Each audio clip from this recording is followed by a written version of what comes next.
Secrets have a way of making life more exciting. They linger beneath the surface, adding a thrill to the ordinary. I never thought I'd have a secret like this, one so dark, so dangerous, but here I am, caught in the grip of temptation. It all started on a humid summer night, the kind where the air feels thick with something unspoken. My husband was away on another business trip, leaving me alone in our quiet suburban home. I should have been used to the solitude by now. After all, it wasn't the first time, and it wouldn't be the last. But that night was different.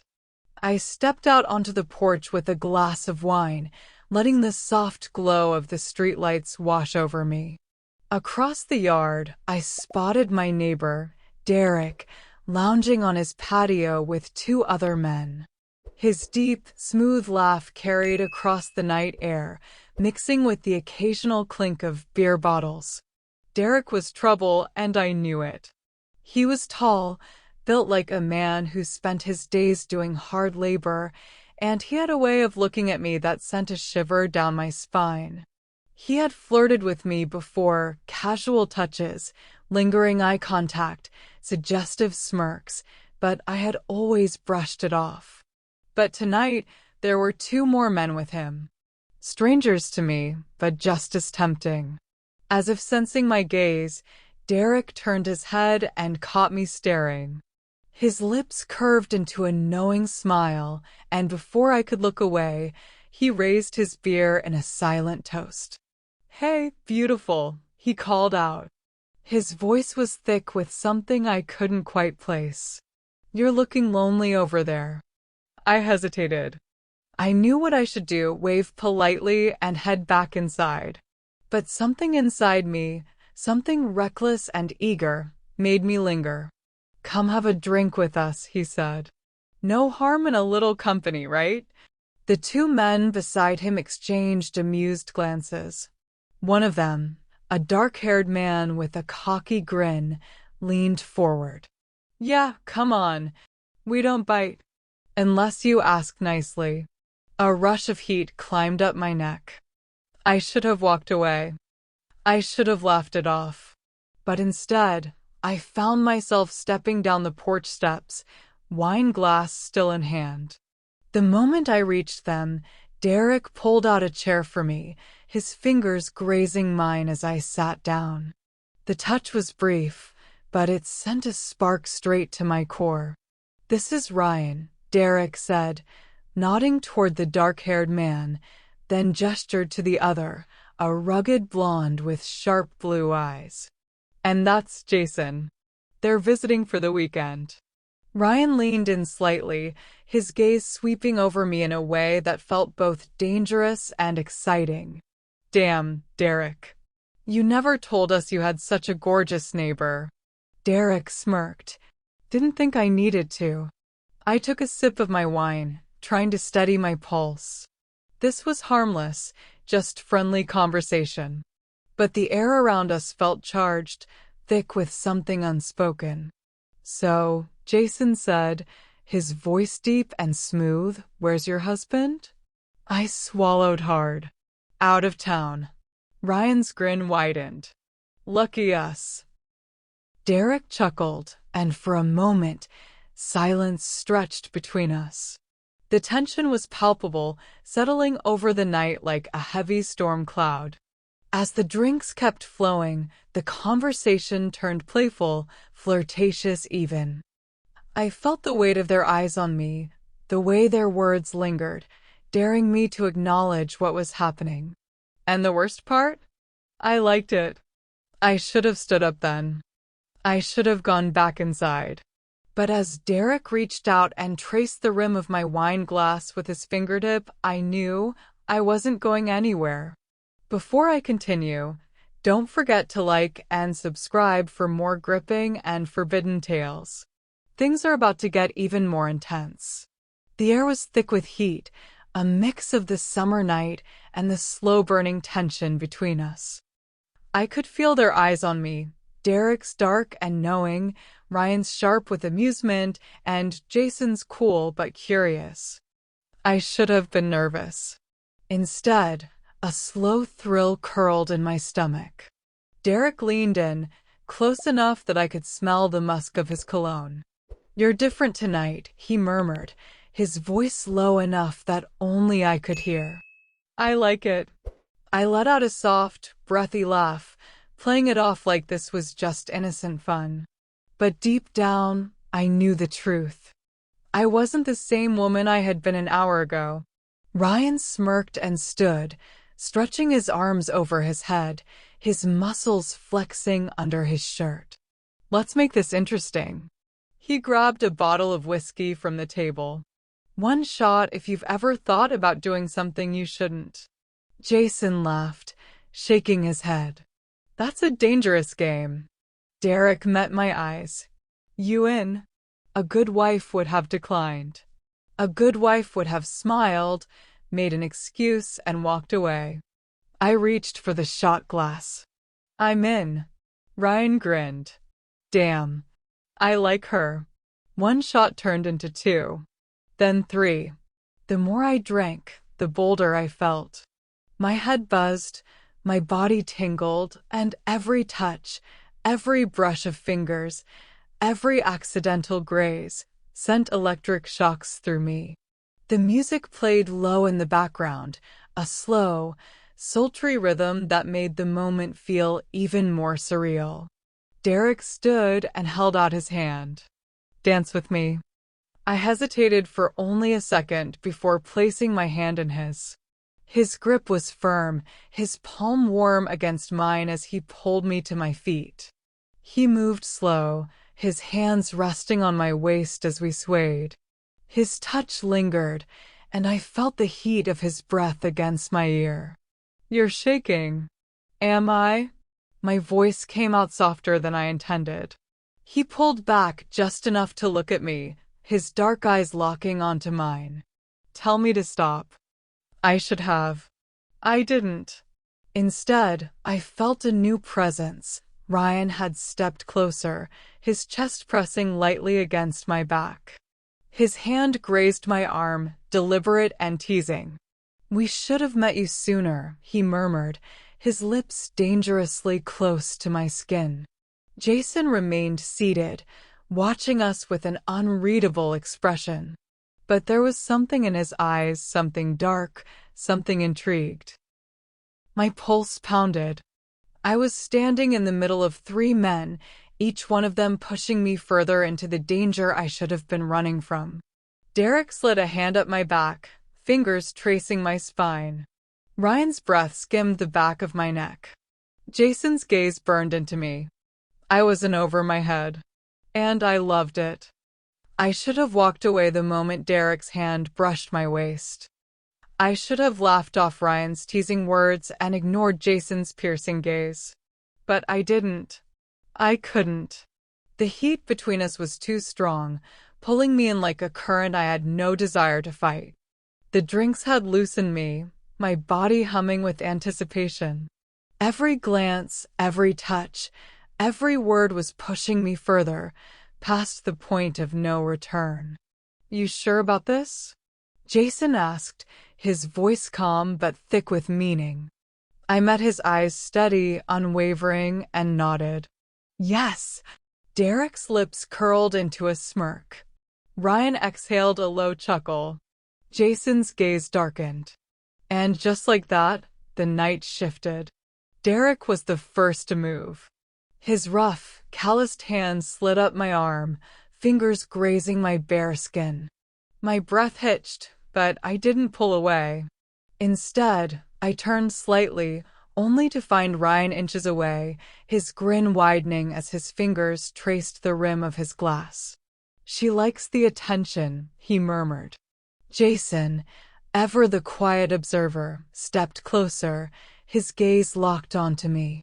Unlike the others, he didn't speak. He didn't have to. The way he looked at me, dark, assessing, waiting, was enough to send a shiver down my spine. I should have felt guilt.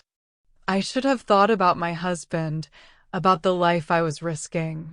But all I could think about was the way Derek's hand was pressing into my hip, the way Ryan's breath brushed against my neck, The way Jason was watching me like he already knew how this night would end. And I wanted it. God help me, I wanted all of it. Derek's grip tightened. You can still say no. I met his gaze, my heart pounding. I don't want to. The words left my lips before I could stop them, before I could rethink what I was doing. And once they were out, I couldn't take them back. Ryan let out a low whistle. Damn. Jason's expression didn't change, but his eyes flickered with something unreadable. And then everything blurred. Derek pulled me in, his hands rough but sure. Ryan was close behind, his presence teasing, tantalizing. Jason stood firm, watching, waiting, like he was savoring the moment before the fall. I had no control. I didn't want control. I let them take me. I let the night consume me. I surrendered to the temptation that had been building for far too long. And I knew, when the sun rose, nothing would ever be the same. Hours later, as I lay tangled between them, my body exhausted, my mind hazy, the weight of what I had done began to settle. I had crossed a line that could never be undone. Derek traced a lazy pattern on my skin. No regrets. I hesitated. Did I regret it? Did I regret the way my body had responded, the way my pulse had raced, the way I had felt truly alive for the first time in years? I turned to look at him, at Ryan's satisfied smirk, at Jason's quiet intensity. And I whispered, no regrets. Just as I let myself sink into the moment, a sound shattered the silence. A car pulling into my driveway. My heart slammed against my ribs. No, it couldn't be. I bolted upright, my body still trembling from the night's sins. Derek frowned, glancing toward the window. Ryan cursed under his breath. Jason stood, his face unreadable. Who the hell is that? Ryan muttered. I scrambled to my feet, my pulse pounding. Because I knew who it was. And if he walked through that door, everything would come crashing down. Want to know who just arrived? Like and subscribe for more thrilling confessions. The fallout is just beginning. The sound of tires crunching over the gravel sent a shockwave through my body. I froze, heart hammering so hard it felt like it might burst from my chest. No, this wasn't happening. It couldn't be. Derek, Ryan, and Jason were still sprawled out, their bodies relaxed from the night's sins. But I was already scrambling to my feet, the fog of pleasure vanishing under the sheer weight of panic. Who the hell is that? Ryan muttered, standing up and peering through the curtain. Derek ran a hand through his messy hair, frowning. You expecting company? I shook my head frantically. No, he's supposed to be out of town. Jason's expression darkened. Who? My throat tightened. My husband.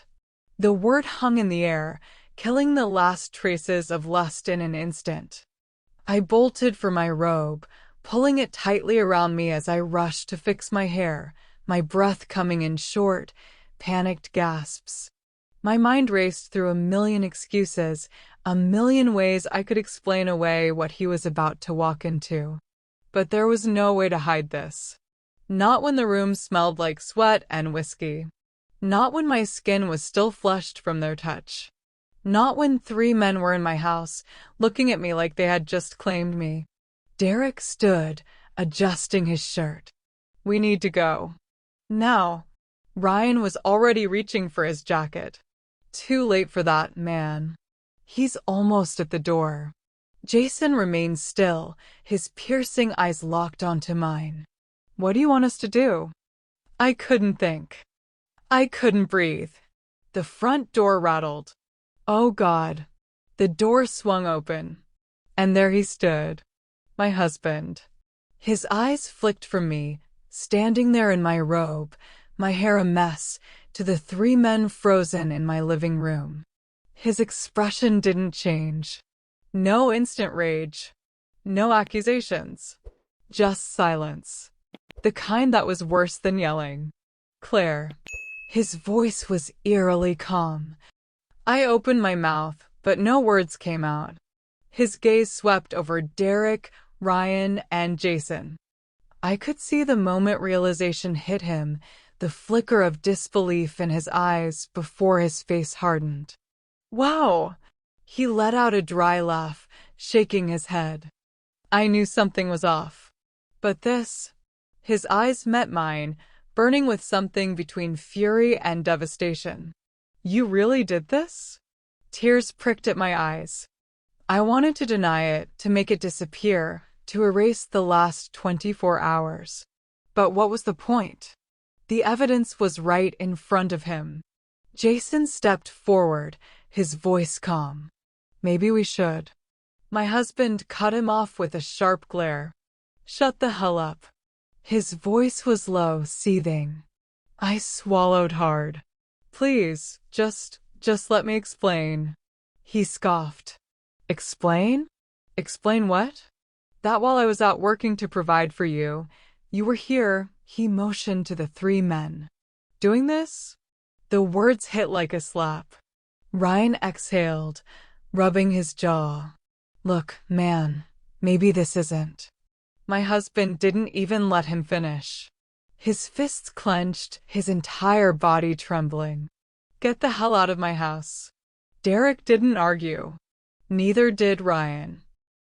They grabbed their things and moved toward the door. Jason hesitated, shooting me one last look, one that almost felt like regret, before following them out. And then it was just the 2 of us. Silence. Heavy. Suffocating. He turned to me, his eyes red-rimmed, his jaw tight. I trusted you, he whispered. I loved you. Tears finally spilled down my cheeks. I didn't mean. Don't, he snapped, voice breaking. Just don't. I took a shaky step forward. Can we? No, his voice was firm, final. And that was it. The life I had known, the marriage I had once cherished, was over. I had made my choice, and now I had to live with it. What happens next? Will she fight for her marriage or embrace the consequences of her actions? Like and subscribe for more shocking confessions. The silence in the house was unbearable. My husband had left without another word, slamming the door so hard the wall seemed to tremble. I stood there, numb, staring at the spot where he had been. The air still carried the scent of whiskey and sweat, a haunting reminder of the night I had just destroyed everything. I should have felt relief that he didn't explode, that he didn't throw things or demand answers I couldn't give. But the emptiness he left behind was worse than anger. It was the silence of a man who had given up on me. I sank onto the couch, my head in my hands. My body still carried the memory of Derek, Ryan, and Jason, the way they had touched me, the way they had taken me. Just hours ago, I had been lost in a haze of forbidden pleasure. And now? Now I was alone. The first call came the next morning. Claire, what the hell did you do? It was my best friend, Rachel. I had barely gotten out of bed, my head pounding, my body aching. I pulled the covers tighter around myself, dreading this conversation. Rachel, He told me, Claire. He came to my house last night. Her voice was thick with disbelief. He didn't say much, just that he walked in on you with 3 men. Shame curled in my stomach. What were you thinking? She hissed. Your husband adores you.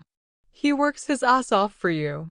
And you, she stopped, exhaling sharply. I don't understand. Neither did I. I don't know, Rachel. My voice cracked. I don't know why I did it. Silence hung between us before she finally spoke. Is it over? I hesitated. Was it? Could I really say it was over when my mind still replayed every moment of that night? When my body still ached for the way they had touched me? I don't know.